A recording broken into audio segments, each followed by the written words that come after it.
കുർബാന പുസ്തകത്തിലും എല്ലാം ഉള്ളതാണിത്. ഇത് നമ്മൾ വിശ്വസിക്കണം.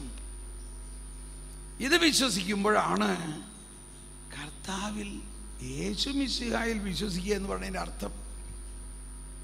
കർത്താവായ യേശുവിൽ വിശ്വസിക്കുവിൻ, നീ നിന്റെ കുടുംബവും രക്ഷ പ്രാപിക്കുമെന്നും യേശു ക്രിസ്തുവിൽ വിശ്വസിക്കുന്നവന് നിത്യജീവനുണ്ട്. ഇത് വിശ്വസിക്കുമ്പോൾ നമ്മുടെ ആ വിശ്വാസത്തിൻ്റെ പൂർണ്ണത നമ്മളിലേക്ക് വരികയും പിന്നെ നമുക്ക് പാപം ചെയ്യാൻ പറ്റില്ല. പാപത്തിന് നമ്മളിൽ യാതൊരു ഇടപാടുമില്ല. കാരണം പാപത്തെ ഉന്മൂലനം ചെയ്ത ക്രിസ്തു നമ്മളിൽ മഹാരാജാവായിട്ട് വാഴുന്നു. പിന്നെ പാപത്തിന് എങ്ങനെ നമ്മുടെ അകത്ത് കയറാൻ പറ്റും? അതാണ് സത്യം. പക്ഷെ നമ്മളൊരു ട്രാൻസിഷനാണ്. പടിപടിയായിട്ട് അതിലേക്ക് വളർന്നുകൊണ്ടിരിക്കുന്നു. ഓക്കെ, അപ്പോൾ ഇനി ഈ യുഗാന്ത്യപരമായ ഈ ഒരു രൂപാന്തരീകരണത്തിലേക്ക് കോൺടെംപ്ലേഷനിലൂടെ അല്ലാതെയും യേശുവിൻ്റെ വചനം പരക്കുന്നതിനെ കുറിച്ചാണ്. ഭാഷണമില്ല, വാക്കുകളില്ല, ശബ്ദം പോലും കേൾക്കാനില്ല, ശബ്ദം പോലും കേൾക്കാനില്ല, എന്നിട്ടും അവയുടെ സ്വരം ഭൂമിയിലെങ്ങും വ്യാപിക്കുന്നു. അവയുടെ വാക്കുകൾ ലോകത്തിൻ്റെ അതിർത്തിയോളമെത്തുന്നു. നിൽക്കട്ടെ, ഇതുവരെ ക്ലിയർ ആയില്ലേ? ഇപ്പൊ എന്ത് സംഭവിക്കുന്നു? ലോകം അവസാനിച്ചു എന്നാൽ പോസിറ്റീവായിട്ട് എടുക്കണം. അതാണ് ഈ ലോകാവസാനമൊന്നും അന്ത്യവിധി എന്നൊക്കെ പറയണതിൻ്റെ വാക്കുകളല്ല നോക്കേണ്ടത്. എന്താണ് അതിൻ്റെ അർത്ഥം? ലോകമാണ് അവസാനിക്കുന്നത്, ദൈവരാജ്യം അവസാനിക്കുന്നില്ല. ഗബ്രിയേൽ മാലാഖ തന്നെ മാറാവിനോട് പറയുന്നത് അവന്റെ രാജ്യത്തിന് അവസാനം ഉണ്ടാവില്ല. എന്താ അവസാനിക്കും? ലൗകികത, പാപം അവസാനിക്കും. ശ്രദ്ധിക്കണേ, ഒന്ന് കൈവീശി കാണിച്ച്. നല്ല ഉറക്കം വരാനുള്ള ചാൻസ് എല്ലാം ഉണ്ട്. ഇത്രയും മധുരമായ വചനം കേട്ട് കഴിയുമ്പോൾ ഉറക്കം വരുമോ ഇല്ലയോ? റിട്രീറ്റാണ്. ഇത്രയും നാൾ കഷ്ടപ്പെട്ട് ജോലി ചെയ്ത് കുറച്ച് നാൾ വിശ്രമിക്കാനൊക്കെയാണ് വന്നേക്കണത്. അതുകൊണ്ട് ഉറങ്ങിക്കോ. ഇതെല്ലാം കാസറ്റിൽ, CD-യിൽ, യൂട്യൂബിലെല്ലാം ഉണ്ടാവും. ഇത് കഴിഞ്ഞിട്ട് സൗകര്യം പോലെ കേട്ടാൽ മതി കേട്ടോ. എല്ലാവർക്കും ഒരു CD തരും, സങ്കീർത്തനങ്ങളുടെയും CD തരും, ഫ്രീ ഓഫ് കോസ്റ്റ് കേട്ടോ. എല്ലാവർക്കും സൗജന്യമായിട്ട് സങ്കീർത്തനങ്ങളുടെ ഒരു CD-യും ഈ ധ്യാനത്തിൻ്റെ മുഴുവൻ ഓഡിയോ നടക്കുന്നൊരു CD. നിങ്ങൾ ഏതെങ്കിലും ധ്യാനത്തിന് പോയിട്ട് ആ ധ്യാനത്തിൻ്റെ മുഴുവൻ ടോക്ക് ഒരു CD-യിൽ കിട്ടിയിട്ടുണ്ടോ? അതാണ്. എന്താണ് അതിൻ്റെ അർത്ഥം? ജ്ഞാനമാണ് അതിൻ്റെ ശില്പി. ഒന്ന് പറഞ്ഞേ, ശില്പി. അപ്പോൾ ഇനി ശ്രദ്ധിക്കണം കേട്ടോ, കൈവീശി കാണിച്ചേ. വലിയൊരു കാര്യം വരാൻ പോവുകയാണ് ഈ സങ്കീർത്തനത്തിൽ നിന്ന്. ഇത് വെളിപ്പെട്ട് കിട്ടിയത് അത്ഭുതകരമായിട്ടാണ്. ഇവിടെ പറയുകയാണ്, അങ്ങനെ ലോകം മുഴുവനും യേശുവിൽ ഒന്നായി കഴിയുമ്പോൾ അവിടെ സൂര്യനൊരു കൂടാരം അവിടുന്ന് നിർമ്മിച്ചിരിക്കുന്നു. അല്ലെങ്കിൽ അതിന് കുറച്ച് മുമ്പ് മുതൽ എടുക്ക്, ഭാഷണമില്ലാന്ന് പോലെ എടുക്ക് കേട്ടോ. ഇനി അങ്ങ് കണ്ടിന്യൂ ചെയ്യാൻ പോവുകയാണ്. ഭാഷണമില്ല, വാക്കുകളില്ല, ശബ്ദം പോലും കേൾക്കാനില്ല, ശബ്ദം പോലും കേൾക്കാനില്ല, എന്നിട്ടും അവയുടെ സ്വരം വചനമാണത്, യേശുവാകുന്ന വചനം, ഭൂമിയിലെങ്ങും വ്യാപിക്കുന്നു. അവയുടെ വാക്കുകൾ ലോകത്തിൻ്റെ അതിർത്തിയോളമെത്തുന്നു. അവിടെ സൂര്യനൊരു കൂടാരം അവിടുന്ന് നിർമ്മിച്ചിരിക്കുന്നു. മണവറയിൽ നിന്ന് മണവാളനെന്ന പോലെ സൂര്യനതിൽ നിന്ന് പുറത്തു വരുന്നു. പ്രസന്നതയോടെ അവൻ. കണ്ടോ? ശ്രദ്ധിക്കണേ, ഇവിടെ നിന്ന് തുടങ്ങാം. മല്ലൻ പ്രസന്നതയോടെ വരുന്നത് എപ്പോഴാണ്? ജയിച്ചു കഴിഞ്ഞപ്പോ. Praise the Lord. കണ്ടോ? അതാണ് എന്തോരം പ്രതീകങ്ങളാണ് ഇതിനകത്ത്. നോക്കിയേ, സൂര്യൻ, കൂടാരം, മല്ലൻ, പ്രസന്നത, മണവാളൻ, മണിയറ, ഇതെല്ലാം ഇതൊക്കെ നമ്മുടെ കോണ്ടംപ്ലേഷനും ദൈവരാജ്യവും യുഗാന്ത്യപരവുമായിട്ടുള്ള കാര്യമാണ്. അപ്പോൾ മല്ലനെ പോലെ പ്രസന്നതയോടെ വരുന്നു. മണവറയിൽ നിന്ന് മണവാളൻ എന്ന പോലെ. അപ്പൊ മണവറയിൽ നിന്ന് ഈ മണവാളൻ ഇത്ര പ്രസന്നതയിൽ വരണത് എന്തുകൊണ്ടാ? മണവാട്ടിനെ കണ്ടുകൊണ്ട്. മണവാട്ടിയുമായിട്ട് മണവറയിൽ ആനന്ദിച്ചു കൊണ്ടല്ലേ മണവാളൻ പ്രസന്നതയോടെ പുറത്തു വരുന്നത്? ആണോ? മണവറയിൽ ആരുണ്ട്? മണവാട്ടി. ആ മണവാട്ടിയെ, അതായത് ലോകം മുഴുവനെയും ക്രിസ്തുവിൽ നേടിയെടുത്തതോടെ മല്ലൻ വിജയിച്ചിരിക്കുന്നു. മണവാളൻ മണവാട്ടിയെ സ്വന്തമാക്കിയിരിക്കുന്നു. മണവാട്ടിയാകുന്ന ലോക ജനത മുഴുവനെയും യേശുവിൽ ഒന്നായി കഴിഞ്ഞപ്പോൾ അവർ മണവാട്ടിയായി, യേശുവിൻ്റെ മണവാട്ടിയായി. യേശു രാജകീയ വിജയത്തോടെ മല്ലനെ പോലെ യുദ്ധം ജയിച്ചു കഴിഞ്ഞ് മണവറയിൽ നിന്ന് മണവാളൻ എന്ന പോലെ സൂര്യനതിൽ നിന്ന് പുറത്തു വരുന്നു. മല്ലനെ പോലെ പ്രസന്നതയോടെ അവൻ. നിൽക്കട്ടെ,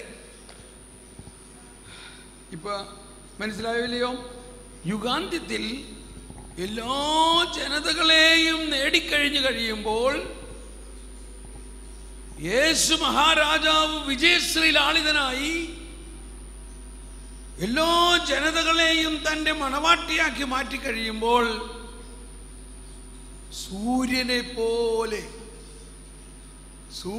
പോലെ മണവാളൻ പ്രസന്നതയോടെ മണിയറയിൽ നിന്ന് പുറത്തു വരുന്നു. മണവാട്ടിയുമായിട്ടുള്ള ആ സമ്മേളനം, മണവാട്ടി ദൈവത്തിന് സമർപ്പിക്കുക എന്നുള്ളതാണ് ഇനി ചെയ്യേണ്ടത്. ഇനി അതാണ് ഈശോയുടെ രണ്ടാം വരവ്. അതാണ് രാജാവിൻ്റെ രണ്ടാം വരവ്. ആ രണ്ടാമത്തെ വരവിനെ കുറിച്ചാണ് പറയുന്നത്. ഇനി ഒന്നുകൂടി പാടിയേ. മണവറയിൽ നിന്ന് മണവാളൻ എന്ന പോലെ സൂര്യനതിൽ നിന്ന് പുറത്തു വരുന്നു. മല്ലനെ പോലെ പ്രസന്നതയോടെ അവൻ. കണ്ടിന്യൂ. ഓട്ടമാരംഭിക്കുന്നു. ആകാശത്തിന്റെ ഒരറ്റത്ത് അവനുദിക്കുന്നു. മറ്റേ അറ്റത്ത് അവന്റെ അയനം പൂർത്തിയാകുന്നു. അവന്റെ ചൂടിൽ നിന്നൊളിക്കാനൊന്നിനും കഴിയുകയില്ല. ശ്രദ്ധിക്കണം.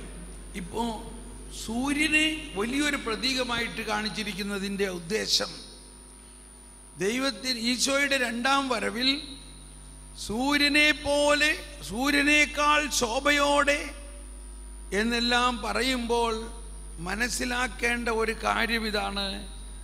സൂര്യനെ ഇന്ന് ഒരു ദിവസം, ഇന്ന് 2017 ഏത് മാസമാണ്? ജൂലൈ 7-ാം തീയതി. ഈ 7-ാം തീയതിയിലെ 24 മണിക്കൂറിൽ ലോകത്തിലുള്ള സകല ജനതകളും സൂര്യനെ ഒരു പ്രാവശ്യം കാണുമോ ഇല്ലയോ? മനസ്സിലായോ? ഇപ്പോൾ ഇന്ത്യയിലുള്ളവർ, ഭാരതത്തിലുള്ളവർ, അല്ലെങ്കിൽ ഈ ഏഷ്യയിലുള്ളവർ സൂര്യനെ കണ്ടുകൊണ്ടിരിക്കുകയാണ്. പക്ഷേ അമേരിക്കയിലുള്ളവർ ഇപ്പോൾ കാണാൻ പറ്റുന്നില്ല, ഇല്ലേ? അവിടെ രാത്രിയാണിപ്പോൾ എന്ന് പറഞ്ഞാൽ സൂര്യനെ അവർക്കിപ്പോൾ കാണാൻ പറ്റുന്നില്ല.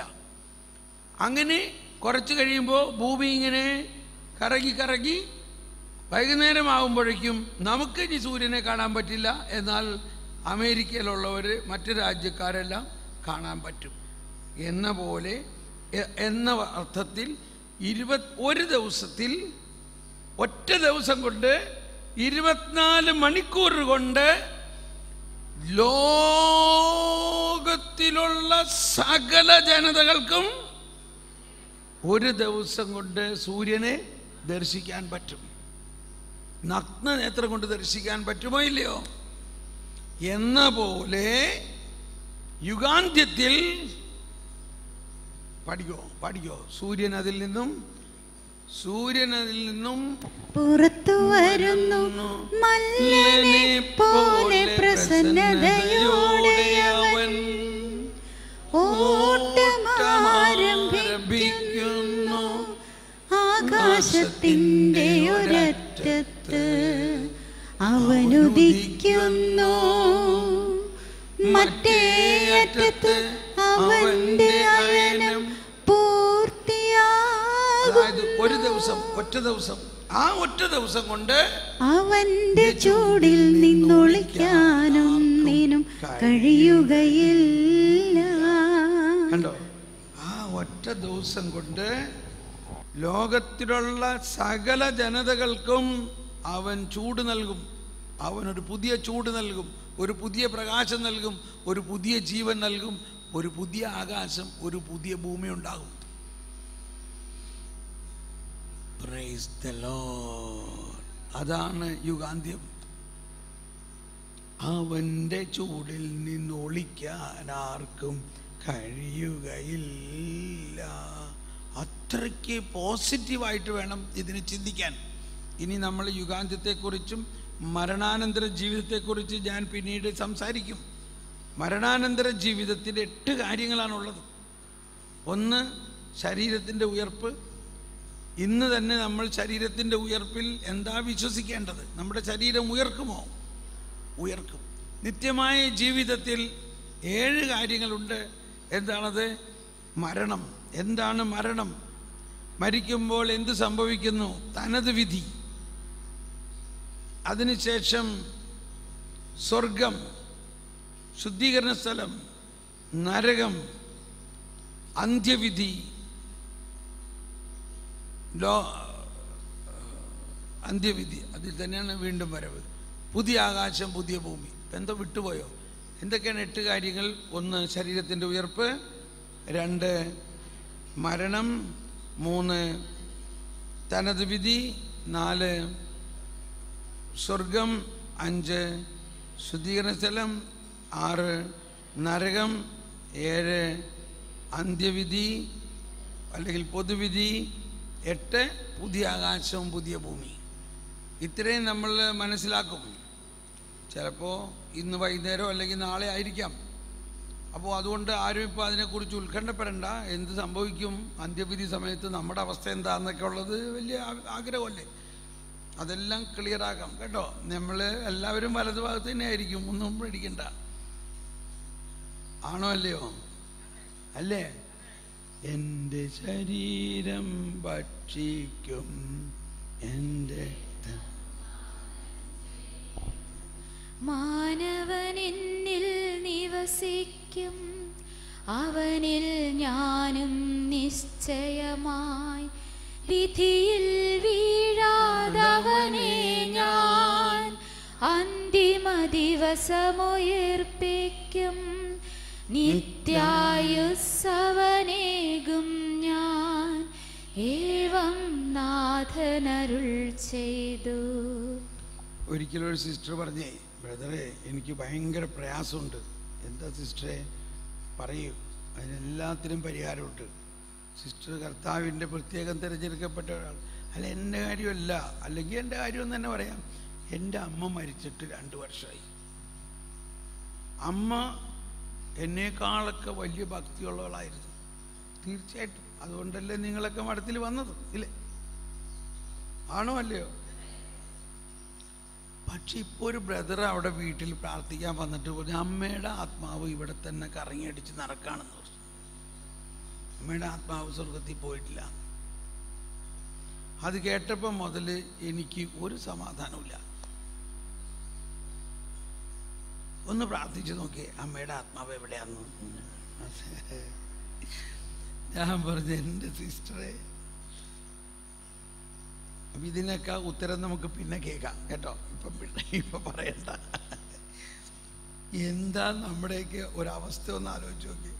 പാവം കന്യാസ്ത്രീമാരുടെ 2 വർഷമായിട്ട് അത് ഉറക്കം കിട്ടിയിട്ടില്ല. അങ്ങനെ സാവധാനം അസുഖാവും. അപ്പം ഇതിൻ്റെ എല്ലാം കാരണം നമ്മൾ ഈ വിശ്വാസത്തിൻ്റെ ഉള്ളടക്കം, കണ്ടന്റ് ഓഫ് ദ ഫെയ്ത്ത്, നമ്മുടെ വിശ്വാസത്തിൻ്റെ ഉള്ളടക്കം കൃത്യമായി മനസ്സിലാക്കാത്തത് കൊണ്ടാണ്. അങ്ങനെയുള്ളിടത്ത് ഇങ്ങനെയുള്ളവർക്ക് ചെല്ലുള്ളൂ. എൻ്റെ അടുത്തൊന്നും ആരും വന്നിങ്ങനെ പറഞ്ഞിട്ടില്ല. അങ്ങനെയുള്ളവരടുത്ത് ഇങ്ങനെ ആരെങ്കിലും ചെന്ന് പറയും. എനിവേ, ഞാൻ പറഞ്ഞു, ഞാനപ്പോൾ അവരെ പറഞ്ഞെല്ലാം മനസ്സിലാക്കി. അല്ലെങ്കിൽ ഇപ്പം തന്നെ പറഞ്ഞേക്കാതെ, ഇനിയിപ്പോൾ നീട്ടിക്കൊണ്ടുപോയി നിങ്ങളെ ടെൻഷൻ അടിപ്പിക്കണ്ട. ഞാൻ അവരോട് ചോദിച്ചു, സിസ്റ്ററെ, ഒരാൾ മരിച്ചു കഴിഞ്ഞാൽ എവിടെ പോകുന്നുള്ളത് ആരോട് ചോദിക്കല്ല വേണ്ടത്. നമ്മുടെ ആത്മാവിൽ ദൈവം തന്നിരിക്കുന്ന വിശ്വാസത്തിൻ്റെയും ജ്ഞാനത്തിൻ്റെയും ഒരു കണക്കിൽ മനസ്സിലാക്കണം നമ്മൾ. അതാണ് വിശ്വാസം. അതെങ്ങനെ മനസ്സിലാവണേ? ഞാനിപ്പോൾ മനസ്സിലാക്കി തരാം. ഞാൻ ചില ചോദ്യങ്ങൾ ചോദിക്കുന്നതിന് സിസ്റ്റർ ഉത്തരം പറയുമ്പോഴേക്കും സിസ്റ്ററിന് ഇത് മനസ്സിലാവും. സിസ്റ്ററിൻ്റെ അമ്മ ഒരു ക്രിസ്ത്യാനി ആയിരുന്നോ?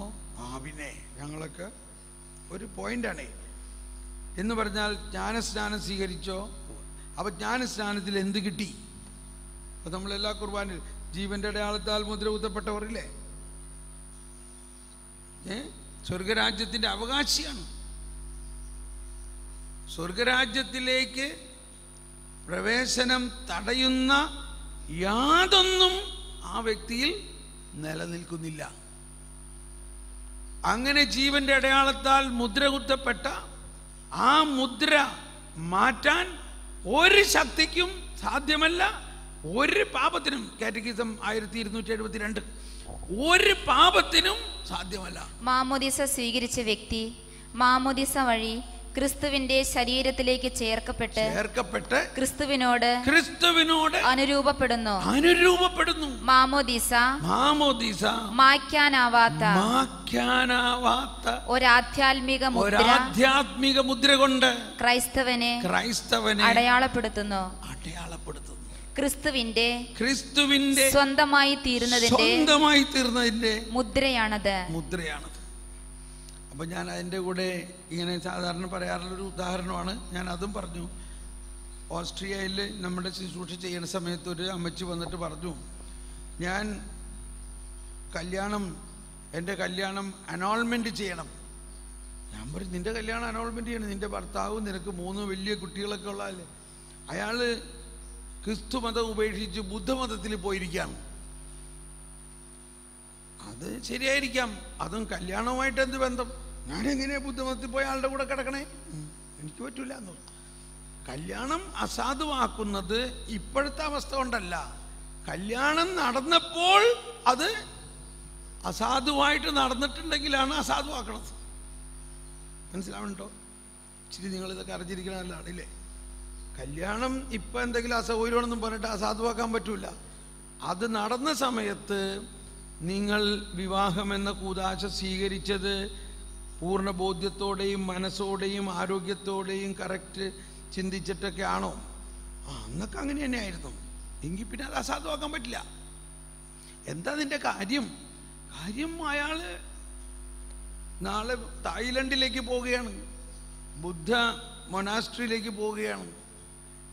അതിന് നീ ഒരു പണി, അപ്പം എനിക്കിച്ചിരി പരിചയമുള്ള ആളാണ്, നീ എൻ്റെ ഫോൺ നമ്പർ കൊടുക്ക്, എന്നോടൊന്ന് സംസാരിക്കാൻ പറയും. ഇല്ല, അയാൾക്ക് ക്രിസ്ത്യാനികളുമായിട്ട് സംസാരിക്കേ വേണ്ട. അയാൾ പറയണത് ഞാനിപ്പോൾ ക്രിസ്ത്യാനി അല്ല, എനിക്കൊരു അച്ഛനോ ഒരു തോമസ് പോളോ ആരോടും സംസാരിക്കേണ്ട ആവശ്യമില്ല. ഐ ആം അനദർ റിലീജിയൻ, ഞാൻ ഒരു ബുദ്ധിസ്റ്റാണ്. അപ്പം ഞാൻ പറഞ്ഞു, ഏതായാലും നീ ഈ നമ്പർ കൊടുക്ക്, ഞാൻ പ്രാർത്ഥിച്ചുകൊണ്ടിരിക്കാം അയാൾ എന്നോടൊന്ന് സംസാരിക്കാൻ വേണ്ടിയിട്ട്. ഞാൻ ഉത്തരവാദിയൊന്നുമില്ല, നമ്പർ കൊടുത്തേക്കാം അയാൾക്ക്. അങ്ങനെ നമ്പർ കൊടുത്തു. രാത്രി ആയപ്പോൾ ഇയാളെന്നെ വിളിച്ചു, ഒരു 10 മണിയായപ്പോൾ. Are you Mr. Thomas Paul? Yes, I am. I don't want to talk to you. എനിക്ക് നിന്നോട് സംസാരിക്കണ്ട. അപ്പം ഞാൻ പറഞ്ഞു, ഏതായാലും ഇപ്പോൾ already സംസാരിക്കുകയാണല്ലോ. No, no, no, no. I have nothing to do with you guys, Christians. Okay. നാളെ എനിക്ക് നിങ്ങൾ ക്രിസ്ത്യാനികളുമായിട്ട് യാതൊരു ബന്ധമില്ല. കാരണം ഞാൻ ക്രിസ്തു മതം വിട്ടു, ഞാൻ ബുദ്ധമതത്തിൽ ചേർന്നിരിക്കുന്നു. ഞാൻ നാളെ രാവിലെ തന്നെ തായ്ലൻഡിലേക്ക് ഫ്ലൈറ്റിന് പോവുകയാണ്, ബുദ്ധിസ്റ്റ് മൊനാസ്ട്രിയിൽ. അപ്പോൾ എനിക്ക് പേടിയായി, പെട്ടെന്ന് ഇയാൾ കട്ട് ചെയ്യുമെന്ന്. അതുകൊണ്ട് വേഗം ഓക്കെ ഓക്കെ, ഒരു കാര്യം മാത്രം കേട്ടോളൂ, ഇത് നീ അറിയേണ്ട വലിയ കാര്യമാണ്. നീ വിട്ടാലും നിന്നെ വിടൂല ക്രിസ്തു. ക്രിസ്തു നിന്നെ വിടൂല. നീ വിട്ടാലും നിന്നെ വിടില്ല. കാരണം നിന്റെ ജ്ഞാനസ്നാനത്തിൽ നിന്റെ ആത്മാവിൽ ക്രിസ്തു തൻ്റെ രക്തം കൊണ്ട് കുത്തിയിരിക്കുന്ന മുദ്ര ക്രിസ്തുവിന് പോലും തിരിച്ചെടുക്കാൻ പറ്റാത്ത ഒരു മുദ്രയാണ്. അതൊരു ബോംബ് മാതിരിയാണ്. ഞാൻ അങ്ങ് ചെറുതായിട്ടൊന്ന് ഇയാൾ പെട്ടെന്ന് ഫോൺ വെച്ചാലൊന്ന് അയച്ചിട്ടേ, അതൊരു ബോംബ് മാതിരിയാണ്, സൂക്ഷിക്കണം. അതാ അവിടെ ചെല്ലുമ്പോൾ പൊട്ടരുത്. ബുദ്ധിസ്റ്റ് മൊനാസ്ട്രി ചെല്ലുമ്പോൾ ചിലപ്പോൾ ഈ ബോംബ് പൊട്ടിത്തെറിക്കാം. ഇയാളാകെ ഷോക്കടിച്ചു. വാട്ട്? ബോംബിൻ്റെ കാര്യമൊന്നുമല്ല അയാൾക്ക് ഷോക്കടിച്ചത് കേട്ടോ. ഞാൻ ഉദ്ദേശിച്ച് അത് ഇത്തിരി കൂടി പോയെന്ന് വിചാരിച്ച്. പക്ഷേ അയാൾ പറയാൻ, what are you talking? A seal in my soul. എൻ്റെ ആത്മാവിൽ മുദ്ര കുത്തിയിട്ടുണ്ടോ? ഇത് ഞാൻ ആദ്യമായിട്ട് കേൾക്കുകയാണല്ലോ. That is the point. You are a doctor in chemistry. You should first know the chemistry of your own soul. Thomas, what are you talking? Yes, this is the truth. In your soul, there is a seal put by Christ on your baptism, which not even Christ can remove it. It is an irrevocable seal.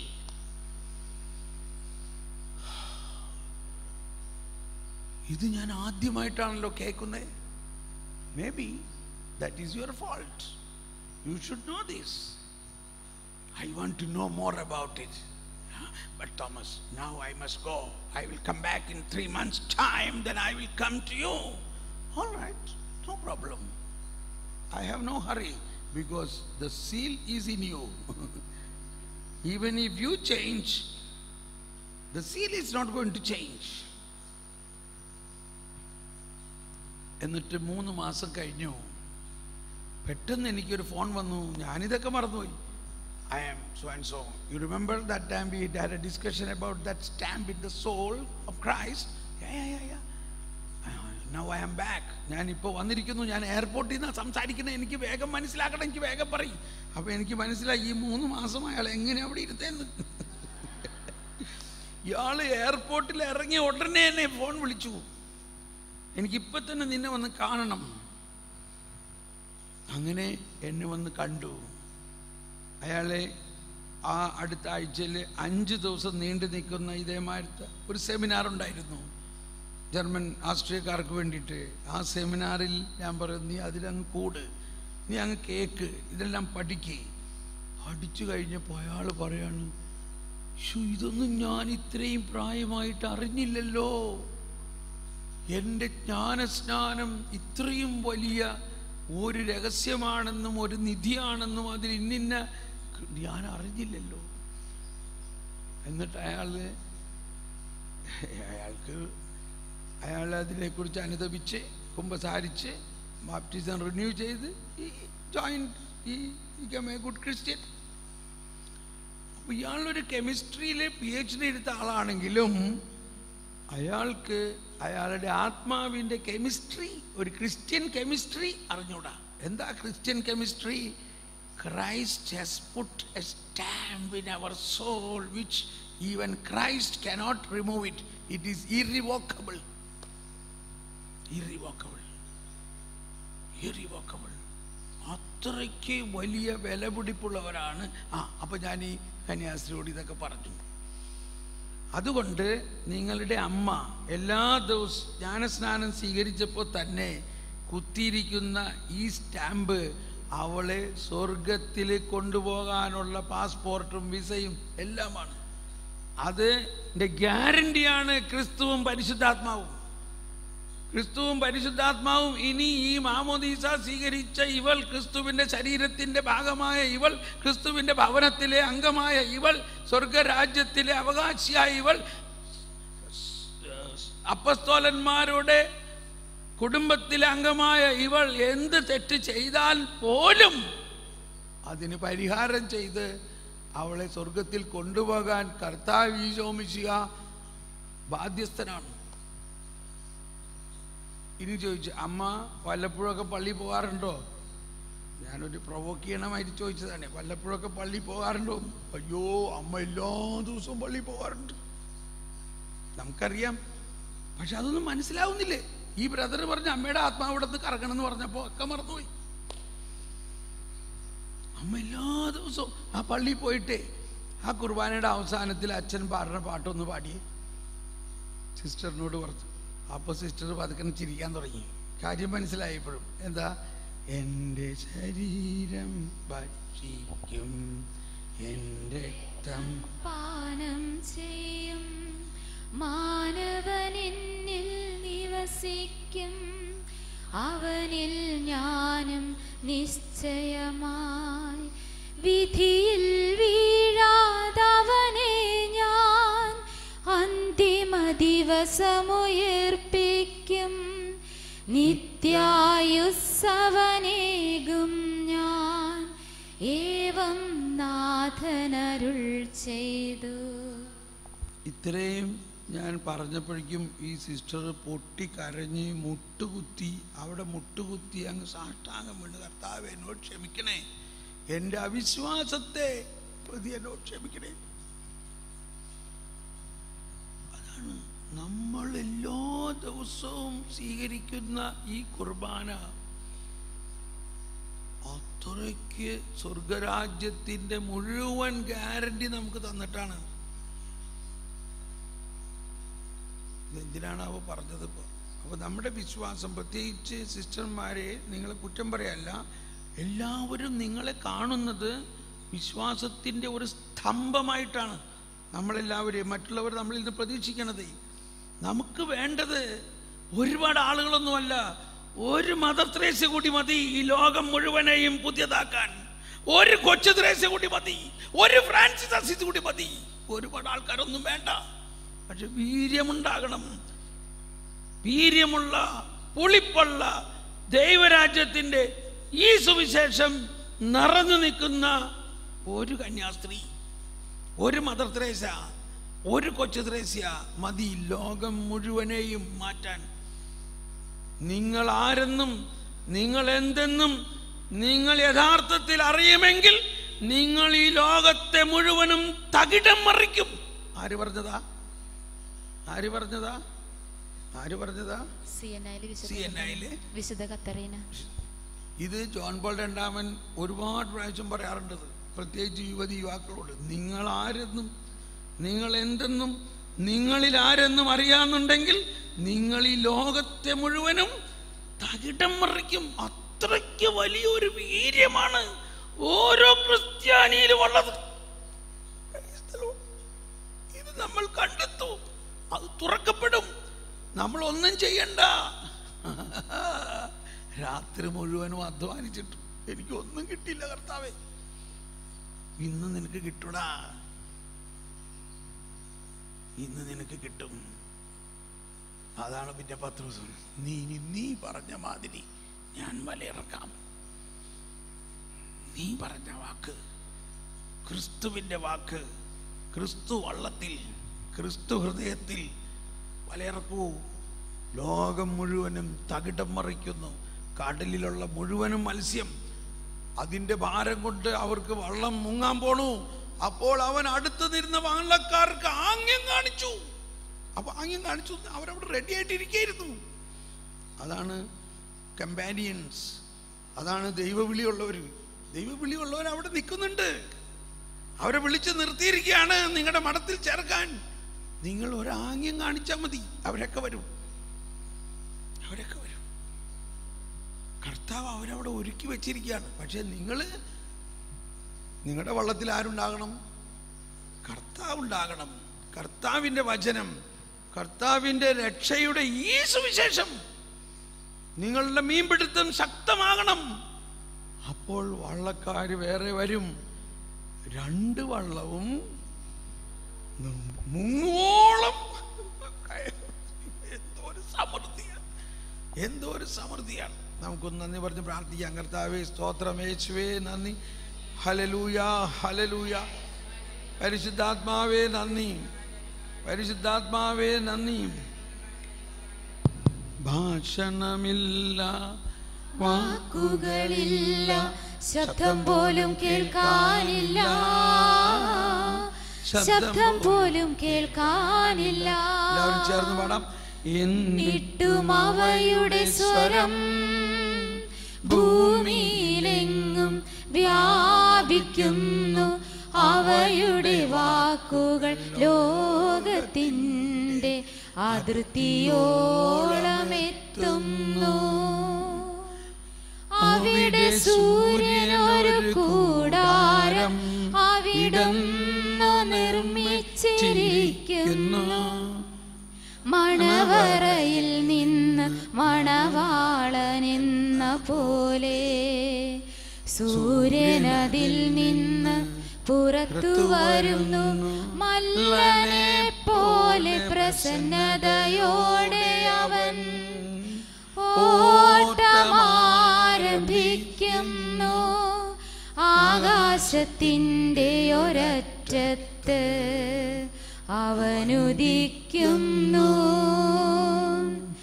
മറ്റേ അറ്റത്ത് അവന്റെ അയനം പൂർത്തിയാകുന്നു. അവന്റെ ചൂടിൽ നിന്നൊളിക്കാനൊന്നിനും കഴിയുകയില്ല, കഴിയുകയില്ല. Praise the Lord. ഞാൻ എപ്പോഴും ഈ സങ്കീർത്തനത്തെ കുറിച്ച് ചിന്തിച്ചിട്ട് അത്ഭുതപ്പെടാറുണ്ട്.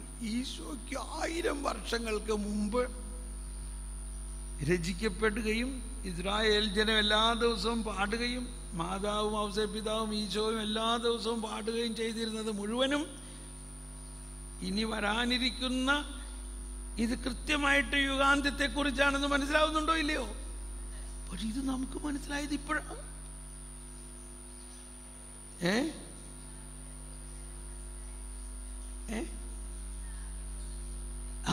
ദാവീദ് സങ്കീർത്തനം എഴുതിയപ്പോ ദാവീദിന് പോലും ഇത് മനസ്സിലായിട്ടുണ്ടാവില്ല. ദാവീദാണ് എഴുതിയെങ്കിലും ഇത് പരിശുദ്ധാത്മാവ് ഈ വരാനിരിക്കുന്ന ദാവീദിന്റെ മകനായ യേശുക്രിസ്തുവിലൂടെ സംസ്ഥാപിതമാകാൻ പോകുന്ന പുതിയ ദാവീദിന്റെ രാജ്യത്തെക്കുറിച്ചാണ്. പുതിയ രാജ്യത്തെക്കുറിച്ച് ഞാൻ പറഞ്ഞു വിചാരിച്ചത്, നമുക്ക് ദൈവിക ജ്ഞാനം കിട്ടുമ്പോഴാണ് ഇത് മനസ്സിലാവുന്നത്. ദൈവത്തിൻ്റെ ജ്ഞാനം. ഇപ്പം ഞാനിപ്പോൾ ഒരുപാട് സങ്കീർത്തനമൊന്നും പഠിച്ചിട്ടില്ല. സമയമുണ്ടായാണെങ്കിൽ കുറേ ഇരുന്നിങ്ങനെ പഠിച്ച് ധ്യാനിച്ച് പ്രാർത്ഥിച്ച് കുറേ നേരം പ്രാർത്ഥിക്കുമ്പോഴാണ് ഇതാണല്ലോ ഇതിൻ്റെ അർത്ഥം എന്ന് മനസ്സിലാവുന്നത്. ഇനി ഈ സങ്കീർത്തനം പാടുമ്പോൾ എന്തോ ഒരു അഭിഷേകമായിരിക്കും, എന്തോ ഒരു അനുഭവമായിരിക്കും, എന്തോ ഒരു സന്തോഷമായിരിക്കും. മാത്രമല്ല ഈ രാജ്യത്തിൻ്റെ ഈ സുവിശേഷം ഇതങ്ങ് പ്രസരിക്കും. Praise the Lord. നമുക്ക് നിർത്തി. ഇപ്പോൾ വിശക്കണമെന്നില്ലാന്ന് തോന്നുന്നുണ്ട്. വിശക്കണുണ്ടോ? വിശക്കണേ ഇല്ല. എന്നാലും ഞങ്ങൾ ഇൻസുലിൻകാർക്ക് ഭക്ഷണം വേണ്ടേ? ഇന്ന് ഉപവാസമൊന്നുമില്ല, എല്ലാവർക്കും പോകാം. നമ്മൾ ഭക്ഷണം കഴിച്ച് 2 മണിക്ക് വരണോ 2:15 വരണോ? 2:15. ഇത്തിരി റെസ്റ്റൊക്കെ എടുത്തില്ലെങ്കിൽ കാര്യം നടക്കില്ല. പിന്നെ ഇവിടെ തുറയിട്ട് കാര്യമില്ല. 2:15 വരിക എല്ലാവരും. ഓക്കെ, 2:15 നമ്മൾ കൊന്തയൊക്കെ ചൊല്ലി നന്നായിട്ട്. ഇനി ഒരു മിനിറ്റ്, എത്ര പേരുണ്ട് ഇനി എന്നെ കാണാനാ? എത്ര പേരുണ്ട് ഇനി കാണാൻ? ഒന്ന് കൈപൊക്കിയേ. 1 2 3 4 5 6 7 8 9 10 11 12 13 14 15 16 17 18 19 20. ഓക്കെ, നമ്മൾ എങ്ങനെയായാലും കണ്ടു. ഇന്നപ്പോൾ ഞാൻ വരും. അത് കഴിഞ്ഞിട്ട് നമുക്ക് വേണമെങ്കിൽ രാത്രി കുറച്ച് സമയം രാത്രി ക്ലാസ് കഴിഞ്ഞിട്ട് നമുക്ക് കുറച്ച് സമയം കാണാം. അങ്ങനെയൊക്കെ നമുക്ക് വൈകുന്നേരത്തെ ഇൻ്റർവെൽ ടൈം, രാത്രി, പിന്നെ നാളെ തീരുമായിരിക്കും. Okay, God bless you. Thank you. Please.